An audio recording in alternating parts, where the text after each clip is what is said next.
and good day. My name is Jürgen Steinmetz from eTurboNews, and this is a breaking news update.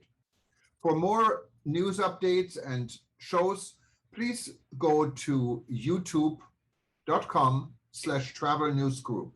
youtube.com/travel news group. Here's our update. United Airlines' untold story of a COVID-19 nightmare continues. 50 passengers that flew on a United Airlines Flight 3742 from Chicago to Milwaukee, operated by Air Wisconsin, on Monday will be in suspense if they contracted COVID-19. This flight should have never been allowed to depart, and this was confirmed by a flight attendant and the captain as unsafe.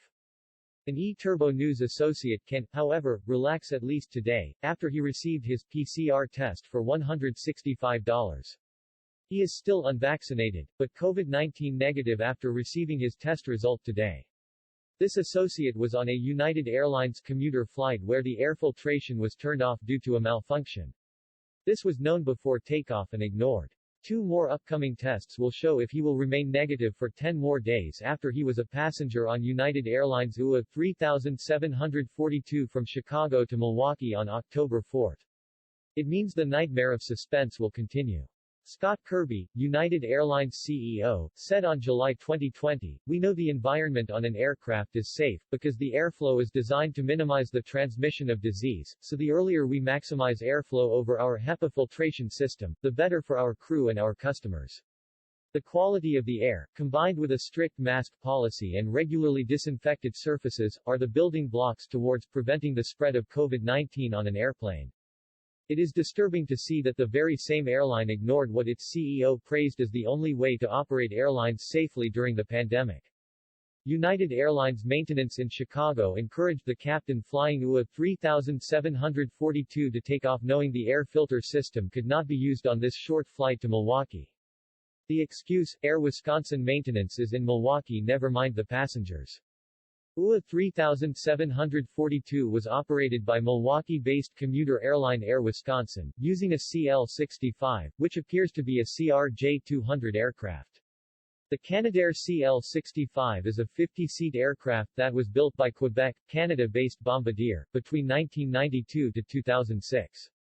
When eTurboNews called Bombardier technical support, this publication was told the aircraft was too old to have current online support. Thanks to hospital-grade high-efficiency particulate air (HEPA) filters, the vast majority of particulates, including germs and viral respiratory droplets, are removed from modern airline cabin air at regular intervals as it's cycled through and replaced with fresh air. This takes place on all aircraft larger than most 50-seat regional jets, although some airlines are investing in HEPA filtration technology on those planes now, too. What is clear, if no air circulation at all takes place on a passenger flight, this will put such passengers and crew on board in danger to catch germs, such as COVID-19. eTurboNews reached out to aviation attorney Lee in New York, and BJP, a former VP of Etihad Airways, to confirm this. It is recommended to stay 6 feet away from the next passenger, which of course would be impossible on any commercial aircraft, specifically on a fully booked commuter jet, such as UA 3742 on October 4. With no social distancing, proper air filtration may be the only thing that could stand between a passenger and the virus. On UA 3742 operating from Chicago O'Hare to Milwaukee on October 4, United Airlines ground staff announced in the boarding area that it may get a little warm on the plane since the air conditioning was not adjusting. At no point was it explained that the entire ventilation system was out, and that it would put both passengers and crew vulnerable to catch the coronavirus or any other airborne illnesses. UA 3742 taxied to the runway in Chicago, and the temperature inside was already so hot that most passengers started sweating, and some others started coughing. The air circulation system never came on, but ironically, the flight attendant proudly explained the new United Airlines cleaning regime. When privately asked, the same flight attendant told eTurboNews that she was scared to be on that flight and was promised on the previous flight the ventilation system would be dealt with in Chicago. She said that she reluctantly agreed to continue to Milwaukee, which was also her home, adding she would not return to work to fly on this aircraft again.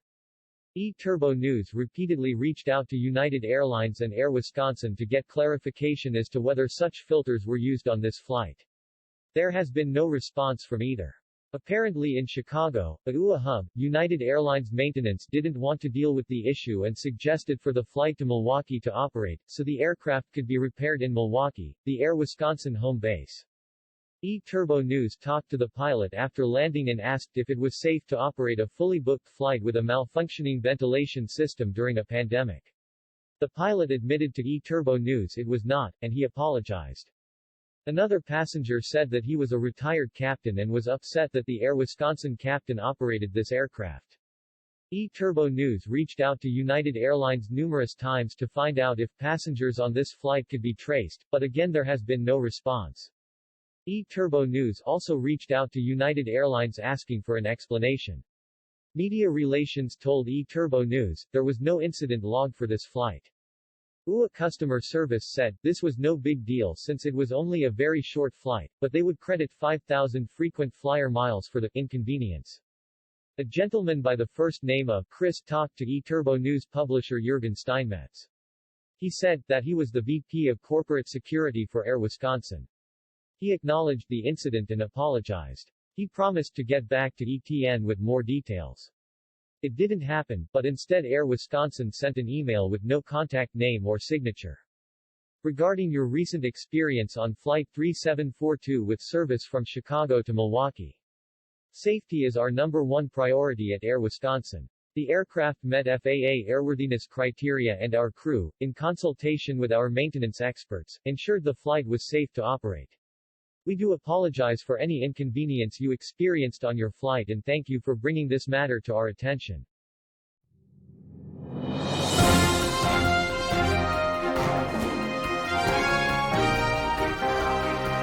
Thank you for listening to our news update. There's more on youtube.com/travel news group, or you can read us, of course, in going to our news portal at eTurboNews.com or travelnews.online.